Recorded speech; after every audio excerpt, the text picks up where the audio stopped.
예수님의 이름으로 기도합니다. 아멘. 오늘은 성탄, 예수가 우리 안에 살다라는 제목으로 함께 말씀을 나누도록 하겠습니다.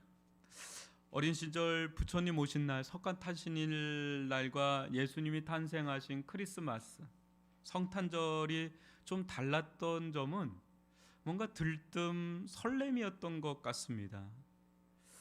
부처님 오신 날 들떠서 잠 못 이루는 아이들은 없잖아요.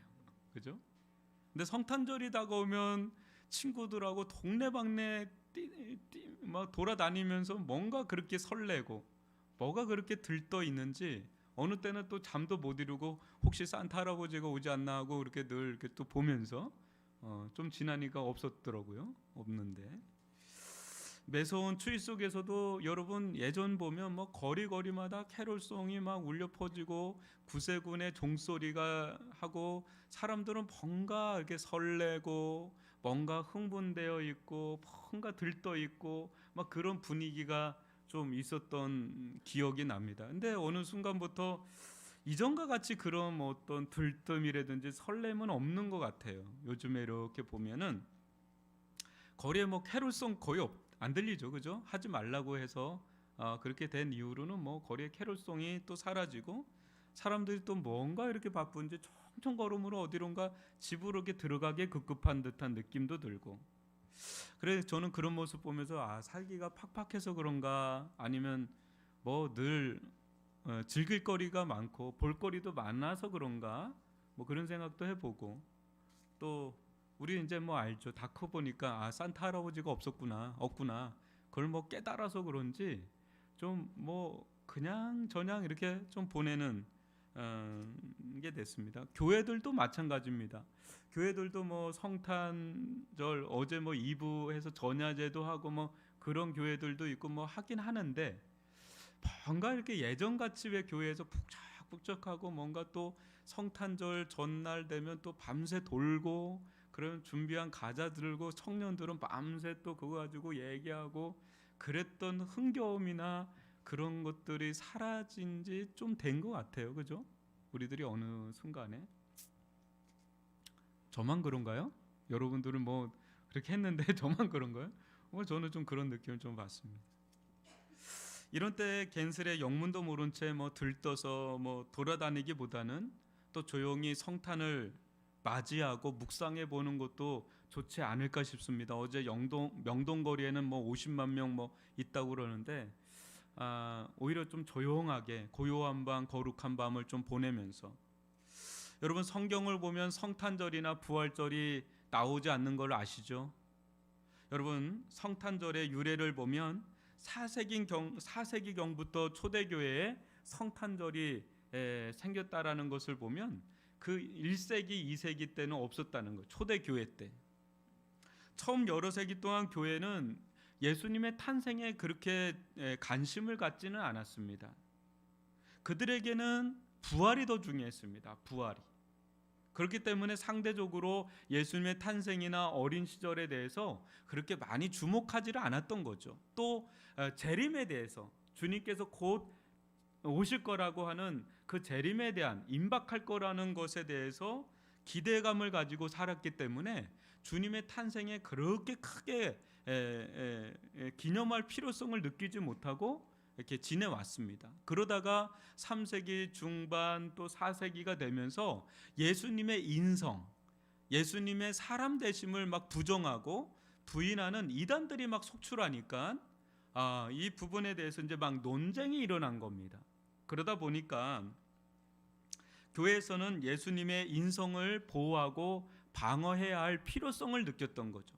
그렇게 예수님께서 몸을 입으시고 이 땅 가운데 내려오신 이 성육신, 이걸 기념할 필요성을 느껴서 4세기경부터 이제 성탄절, 오늘날로 말하는 우리가 하는 이 성탄절을 아주 중요하게 크리스마스라고 하는 이 부분을 아주 중요하게 지키게 된 거죠. 많은 사람들은 성탄절 하면 뭐가 좋은지도 모르고 좋아하는데 이게 왜 이렇게 생겨나게 됐는지를 좀 기원을 알면 우리가 성탄절을 이제 맞이할 때마다 이 의미를 되새김질하면서 보낼 수가 있다는 거죠.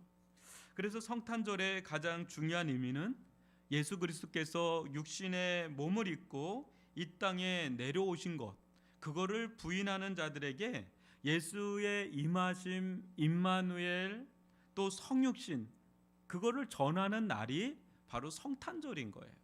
이제 성탄절을 통해서 사람들은 하나님의 아들이신 예수님께서 한 아기로 인간의 몸으로 왔다라는 것을 이제 만방에 알리게 되는 계기가 되는 게 이 성탄절이다라고 한다면 얼마나 중요한 절기인지 모릅니다. 성탄, 그것은 거룩한 탄생을 의미하는데 뭡니까? 하나님의 아들이신 예수 그리스도께서 탄생하셨다. 성육신, 거룩한 육신, 그게 뭡니까? 하나님의 아들이신 예수 그리스도께서 우리와 같은 육신의 몸을 입고 오셨다라는 것을 의미하는 거예요. 성탄의 의미가 뭔지, 또 성육신의 의미가 뭔지 여러분들이 교회 생활을 오래 했지만 누군가 이렇게 묻는다면 명확하게 이 부분을 얘기를 해줄 수 있기를 바랍니다. 여러분, 이 성육신, 이 성탄을 가장 잘 보여주는 성경이 저는 요한복음이라고 봅니다. 그런 점에서. 그런데 여러분들이 요한복음을 보면 마태, 마가, 누가하고는 다르게 예수님의 성탄 이야기가 없다는 것을 아실 겁니다. 마태도 있고 동방박사 나오잖아요. 또 누가복음에는 목자가 나오잖아요. 다 나오는데 이 요한복음에는 성탄의 이야기가 나오지 않습니다. 그렇게 많은 사람들이 요한복음에는 성탄이 없다고 생각을 합니다. 그러나 여러분, 요한복음 1장 14절이야말로 가장 위대한 성탄의 이야기를 담고 있다고 봅니다. 여러분, 이보다 더 성탄의 의미를 잘 묘사한 말씀이 있을까 싶을 정도인데 제가 읽어드리겠습니다. 말씀이 육신이 되어 우리 가운데 거하심에 우리가 그의 영광을 보니 아버지의 독생자의 영광이요 은혜와 진리가 충만하더라. 아멘. 이 짧은 한 구절 안에 얼마나 많은 메시지가 담겨 있는지 여러분 모릅니다. 육신이 되어 우리 가운데 거주하시는 여러분 주체는 누구죠? 뭐죠? 말씀이 육신이 되어. 뭐가 육신이 됐다고요? 말씀이 육신이 됐다고요. 말씀이. 여러분, 말씀은 참 신비하죠. 말씀은 참 신기합니다. 여러분, 말씀은 그 말이죠. 말 어떻죠? 여러분, 말은 소리로 존재해요. 지금도 제가 이렇게 말을 하거든요. 근데 이 말은 이렇게 들렸다가 어떻게 되죠? 어디론가 사라지죠. 지금도 계속 제가 말을 하는데 이 말이 어디엔가 이렇게 존재하고 있지 않죠. 어디론가 막 이렇게 사라지죠. 들렸다가 사라집니다. 계속해서 존재하는 말은 없어요. 그죠? 계속해서 어디 둥둥 떠다니면서 이게 존재하고 있는 말은 없단 말이에요. 그러나 이상하게도 이게 형태도 없고 또 들리면 사라지는 이 말이 계속해서 살아서 역사할 때가 또 있어요. 여러분, 어떨 때 그렇게 사라지지 않고 계속해서 마치 살아있는 것처럼 역사할 때가 언제죠? 여러분들 제 메시지고 설교집 보면 다 나와 있어서 그랬는데 여러분 한번 보세요. 잘 생각해 보세요. 말이 사람 안에 들어갈 때 그래요.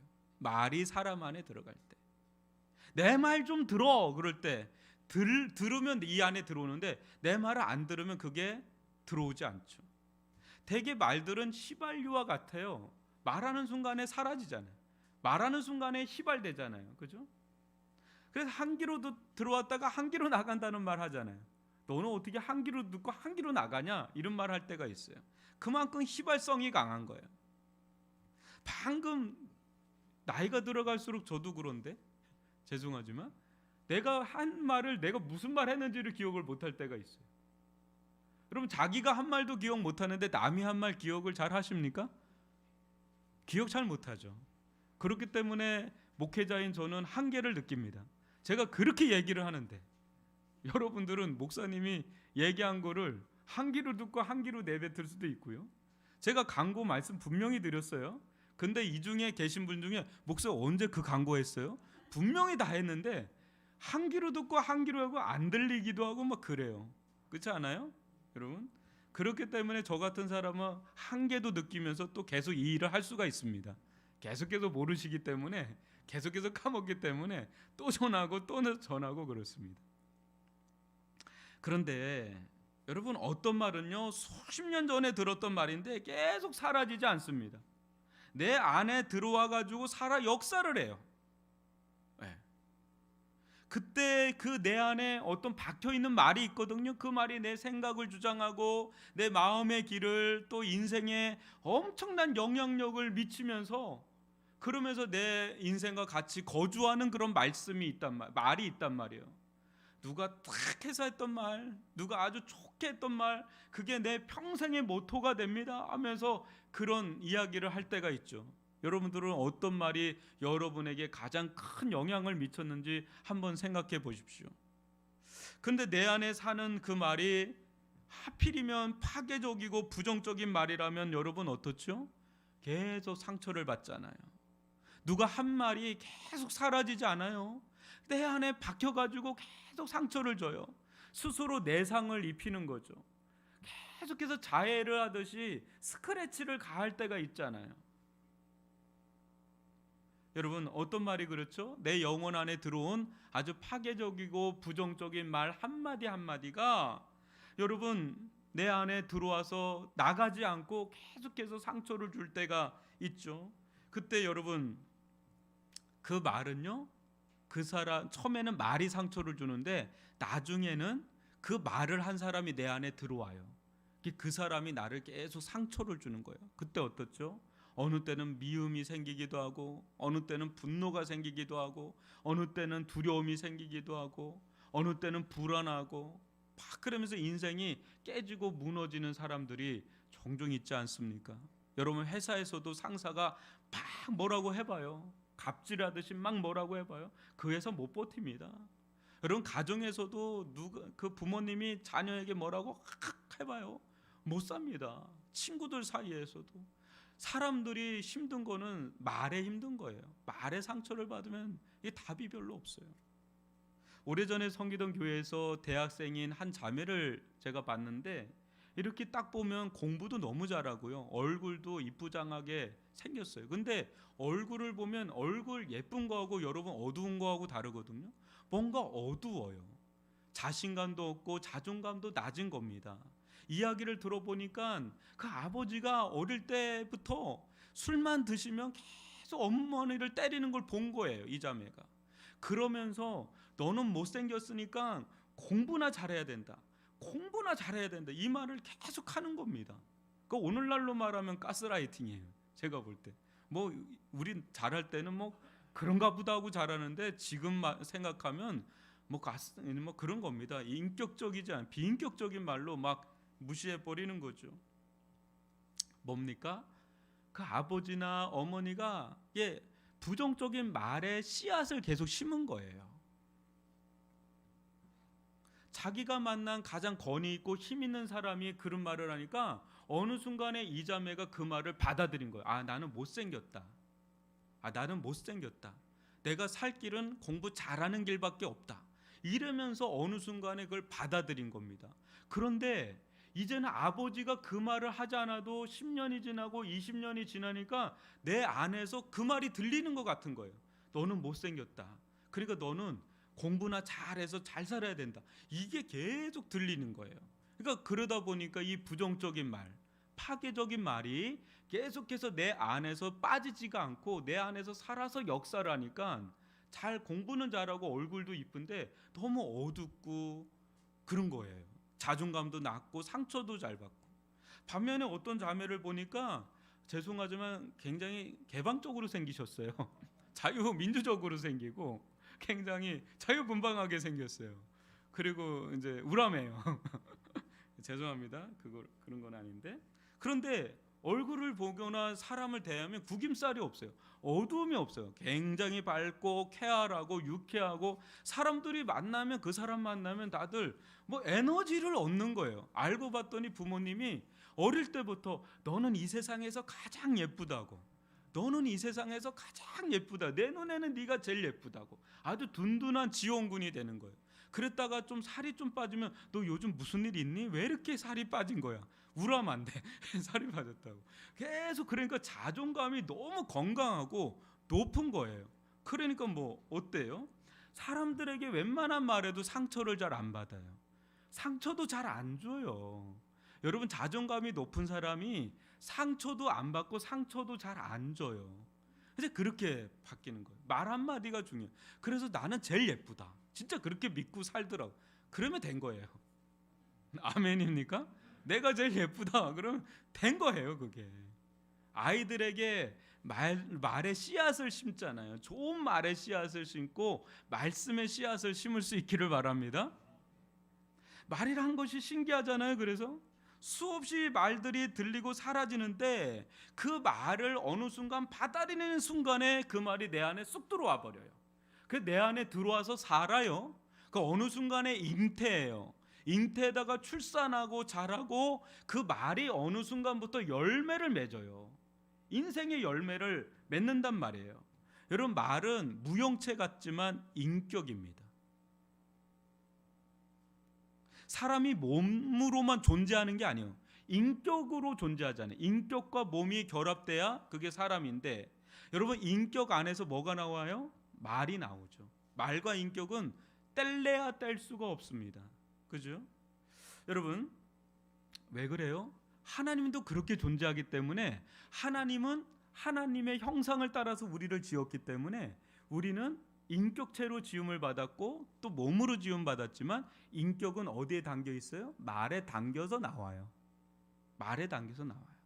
그래서 그 말을 받아들이는 순간에 실은 그 사람도 받아들이는 거예요. 내가 너 사랑한다, 나하고 결혼해 다오 하면 그 말을 받아들이는 순간에 그 말 한 사람하고 결혼하는 거예요. 아멘은 아니지만 그렇습니까? 그렇죠? 여러분, 이 사실을 가장 잘 보여주는 분이 바로 예수님이신데, 예수님 본래 어떤 분이신지 요한복음 1장 1절을 보십시오. 제가 읽어드릴게요. 태초에 뭐가 계셨다 그래요? 말씀이 계시니라. 이 말씀이 하나님과 함께 계셨으니 이 말씀은 곧 하나님이시니라. 예수님은 본래 말씀으로 하나님과 영원토록 함께 계셨는데 이 말씀 자체가 하나님이시라는 거죠. 말씀이 하나님이다. 근데 이 말씀이 육신의 몸을 입고 오신 분이 누구라고요? 바로 예수님이다. 말씀이 육신의 몸을 입고 오신 분이 예수님이다. 그래서 예수님의 육신을 넘어서면 그 안에 말씀이 있는 거죠. 여기서 거한다는 말이 나오는데 그건 장막을 친다는 거예요. 이스라엘 백성이 광야 기간 동안 어떻게 살죠? 광야에서 장막을 치고 살죠. 성막을 치고 살죠. 거기에 하나님이 거주하시죠.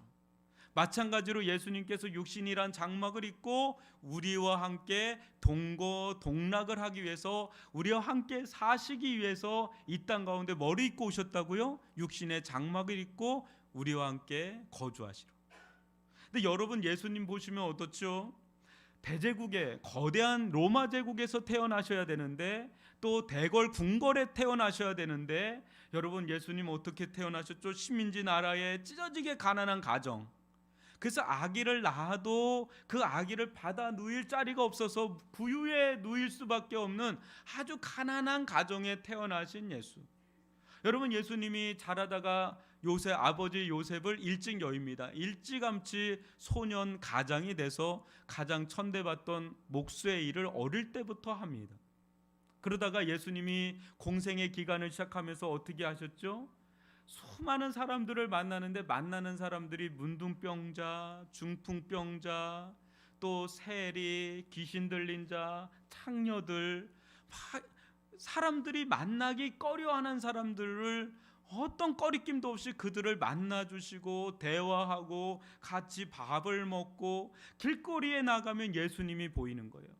예수님은 어렵게 만날 수 있는 분이 아니었습니다. 언제든지 만날 수 있는 분으로서 우리들 가운데 다가오신 분이 바로 하나기로 오신 예수님이시다라는 거예요. 예수님은 수많은 사람들과 이야기를 나누고 또 수많은 사람들과 통고동락하며 머리 둘 것 없이 그렇게 평생을 그렇게 사셨던 분이 바로 우리가 믿는 예수님. 그분은 그렇게 우리와 함께 하셨다는 거죠. 그러나 이상한 것은요, 그가 무슨 말을 하면 싫어하는 사람이 있어요. 근데 그가 하는 말을 꿀송이처럼 받아들이는 사람들이 생기는 거예요. 근데 예수님의 말씀을, 예수님을 꿀송이처럼 받아들이는 자들은 놀라운 일이 일어나는 겁니다. 창녀였던 막달라 마리아, 7 귀신 들렸던 막달라 마리아가 예수님을 맞이하니까 귀신이 떠나가고 거룩한 신부로 변화되고, 삭개오와 세리, 마태와 같은 자들, 이 사람들이 예수님을 받아들이니까 자기들 소주머니에 있던, 자기 주머니에 있던 것들을 많은 사람들에게 나눠주는 사람들로 변화되는 거예요. 문둥병자에게 손을 대니까 그 병이 떠나가고, 중풍병자에게 말씀을 전하니까 중풍병이 낫고, 요동치는 풍랑이는 바다도 잠잠하라 하면 그대로 잠잠하고, 죽은 나사로야 나오라 하면 나오고, 이런 일들이 일어나는 겁니다. 예수님이 말씀하시자마자 역사가 일어나는 거예요. 예수님이 그 안에 들어가면 변화가 일어나는 거예요. 하나님의 나라가 임하는 거예요. 설명할 수 없는 놀라운 일들이 일어나는 겁니다. 그러나 여러분, 예수님은 마지막 시간은 침묵하셨습니다. 침묵 가운데 십자가로 올라가셨죠. 십자가로 올라가셔서 핏물이 주르륵 흘러내리는 그 순간에, 모든 핏물을 다 빼고 물을 다 뺀 마지막 순간에 예수님께서 하셨던 외마디 외침은 이것입니다. 다 이루었다. 다 이루었다. 내가 이 땅 가운데 와서 할 일을 다 이루었다 하고 순교하시죠. 말씀이신 예수님께서 십자가에 못 박혀 죽으셨을 때 더 이상 그 말씀을 담을 육체는 죽어서 무덤에 묻히시죠. 그러나 죽은 지 3일 만에 그 육체는 부활하셨습니다. 부활한 몸을 입고 오신 예수는 다시는 죽음이 기승할 수 없는 영생의 모습으로 제자들 가운데 나타나셨지요. 여러분, 예수님께서 이 세상에 오신 이유가 뭘까요? 예수님께서 이 세상에 오신 이유는 여러분의 영혼의 집에 들어가 살기 위해서입니다. 여러분들이 영혼의 집에 들어가셔서 여러분의 죄를 다 용서하시고 여러분들에게 부활의 생명을 주시기 위해서 이 땅 가운데 오신 줄 믿습니다. 그래서 예수님의 말씀을 받아들인 자들, 예수님을 받아들인 자들에게는 예수님이 그 마음 가운데, 그 영혼 가운데, 그 인생 가운데 들어가셔서 영원토록 동고 동락을 해 주신다는 겁니다. 이것이 얼마나 은혜인지 모릅니다. 여러분, 우리 안에 누가 들어와서 살 수 있겠습니까? 얼마나 더럽고 추한지 이런 말할 수 없는 우리들 가운데 예수님은 기꺼이 세리와 창기에게 나아간 것처럼 우리 속에 들어오셔서 말씀으로 함께 사십니다. 여러분, 예수님과 함께 산다는 건 말씀이 우리들 가운데 들어온다는 거예요. 우리들 가운데 부정적인 말들, 말도 안 되는 말들은 다 걷어갈 수 있기를 바랍니다. 어둠의 말들은 떠나가기를 바라고, 부정적인 말들은 떠나가길 바라고, 생명의 말씀, 은혜의 말씀, 진리의 말씀이 우리들 가운데 심령 깊숙이 파고들어 박혀서 우리들 가운데 영영하게 살아갈 수 있기를 바랍니다. 여러분들 가운데도 말씀이 거주해서 살기를 바라고, 여러분들의 자녀들 가운데도 하나님의 말씀이 계속해서 그 자녀들의 영혼 안에, 인생 가운데 살아갈 수 있기를 바랍니다. 너는 존귀한 아이야. 너는 예수님께서 사랑하는 아이야. 하나님께서 너를 십자가에 죽기까지 사랑하는 자녀야. 이것을 여러분들 자녀에게 계속해서 알려주시길 바랍니다. 그때 그 말대로 되는 줄 믿습니다. 여러분, 예수님은 크리스마스의 진정한 선물이십니다.